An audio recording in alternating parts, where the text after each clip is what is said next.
Welcome back to Face the State. This morning, an announcement being made in the race for the 1st Congressional District. And with us now, Republican John Decker of West Hartford. Mr. Decker, good to have you in the program. Thank you. Good morning, good evening. And your announcement is? I will be formally announcing next Friday in the City Place atrium between 12 and 1 o'clock that I'm going to be joining the race to run for U.S. Congress in the 1st Congressional District. And you've thought about this for a while. It has. Yes, I have. It has been probably the most difficult decision I've ever made in my life.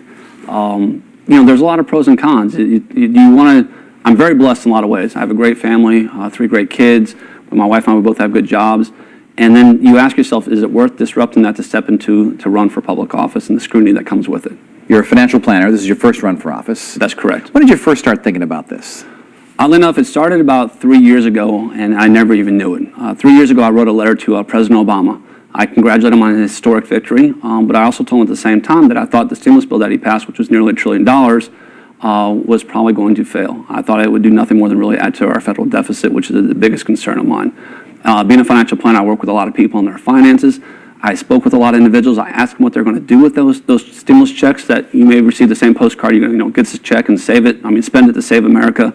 They told me they're going to take the check and they're going to pay down their credit card bill. They're going to pay their past due heating oil bill. They're going to save it because they're worried about losing their jobs. So I just saw it as something that was going to add to our deficit already, which back then was only nearly $8 trillion. Today we're at $15.5 trillion. So you don't seem deterred by the fact this is the first is a heavily Democratic district. The last Republican was elected there, I believe, in the 60s, correct? 1956, actually. I just when I looked it up, 1956. The last Republican to do really well in that district was Kevin O'Connor. Have you sought his advice at all? I talked to him literally 2 years ago. We went to lunch when this kind of first came up about this letter, but I realized I wasn't ready for it at that time. A lot of people have even asked me, like, why do you want to do this? As you say, no one's won in 50 years, since 1956. The answer I've given them, and maybe you can appreciate this having young children yourself as you raise them, is that when you have a tough challenge, if your kids are playing sports and they're going to play a tougher, stronger team, an undefeated team that's bigger, faster, stronger, and your kids are small and they haven't won, or you can say, you know what, there's no use playing, you can't win that game. I think John Larson deserves to have an opponent. I think someone needs to challenge him on some of his votes and some of the things that he's done. I'm willing to step forward and say, listen, you know what, John, I don't like the way you voted against the XL pipeline. I don't like the way you spent. You told me in a letter that you sent to me that actually I have here, and probably not one of the things I meant to do. That's all right. I apologize. Back on. Easy enough to fix. But he sent me a letter, and one of the things that he told me when I talked to him about the budget deficit is, and I'll read one line, it says, it is noteworthy that despite the cost of these crucial investments, the House fiscal year 2010 budget would slash the federal deficit we inherited from the previous administration by 2/3 by 2013. The budget's more than doubled since then. What's the number one argument? When you go door to door and tell people, I want to replace your congressman, vote for me instead. What's the argument? I think what it has to do, it can't be about one party versus the other. It's got to be one candidate versus another. It's got to be about beliefs in that individual and who relates to that individual better. I've gone through a lot of things growing up. I was raised by a single mother. I grew up in Washington, D.C., ironically enough. She never attained her college degree. She raised us. She worked 2 jobs. There were literally times when she struggled to put food on her table and our utilities would be turned off. I started working full time. I got on a work program from high school, so we had enough money to do some of those things. So I haven't forgotten those lessons, what it's like to struggle. My wife and I, now I'm fortunate that we're both very successful. We work hard, but I haven't forgotten those lessons. And I think I can relate to a lot of people. I'm immersed within the community. I'm active within my church. I'm a deacon in my church. I was just asked to go on the board at the Mandel Jewish Community Center. I'm on the board of directors for business for downtown Hartford. I speak to a lot of different people, and a lot of people are frustrated about what's going on in this country. They're concerned about the deficit. They're concerned about the economy. They're concerned about their jobs. More importantly, and what you're seeing right now is they're worried about the cost of everyday living going up. We have oil prices now at $4 a gallon, rising food prices. The real inflation rate, and real inflation is described as things that you buy every day, X to one-time purchases. So take away the automobiles and the cars, is at 8%. Cost of your wages aren't going up, but the cost of living is going up. These are concerns today that I think our politicians that have been there for years and years and years are missing. What is your strategy for victory?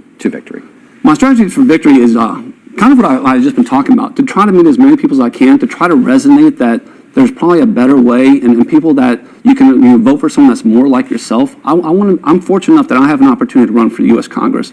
It's an amazing opportunity, and I'm blessed to be here. But I want to try to represent the average American. I'm that person in your neighborhood.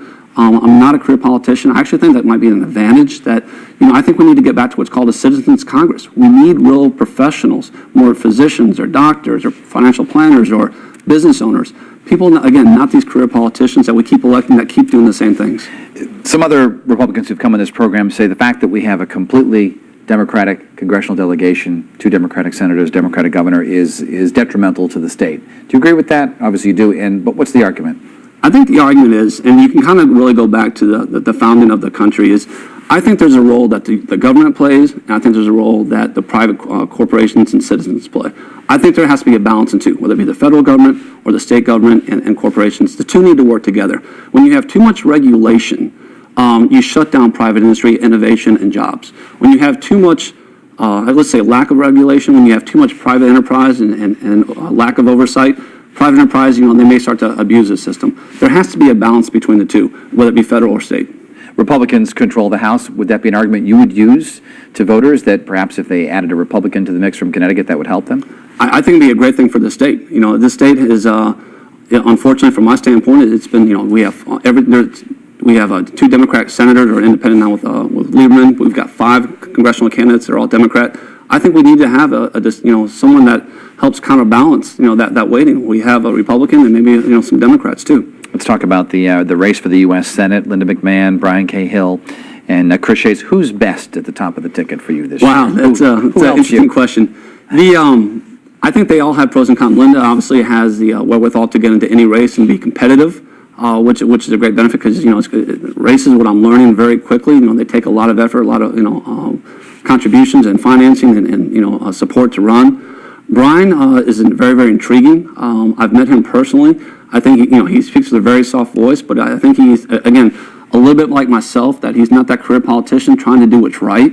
And I've met Chris, and I actually met his wife, Betsy, and they could not have been better. Betsy actually hugged me and gave me the best support, says, do what's in your heart. And she basically, she's one of the people I sent her a note and thanked her, but she's probably, if she sees this, again, thank you, because she gave me a lot of inspiration when I met her. Let's talk about fundraising. I'm sure Kevin O'Connor told you that this is a tough, thing to do. You have to go to all these fundraisers, you have to call people, and what's the plan? Well, it's kind of fun because when you think about what I do, I'm a financial planner, and I tell people save and invest, and this is going to go like exactly opposite everything that I do.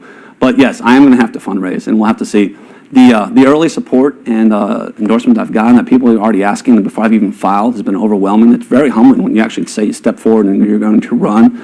So I will have to do that. I'm hopeful that people, obviously there's a difference between, saying you'll help and the commitment of sending a check. But I'm encouraged by it. It's something I realize I have to do. But obviously I think we'll run a very efficient campaign just based on my background alone. John Decker, good to have you in the program, running for Congress in CT1. That's right. Thank you. Thank you very much. You can leave a comment about this segment on my blog, The Hartfordite, on WFSB.com. Also follow me on Twitter, @DennisHouse, WFSB, or Facebook, Dennis House 3. We'll be right back with our Face the State flashback, taking you back to '88.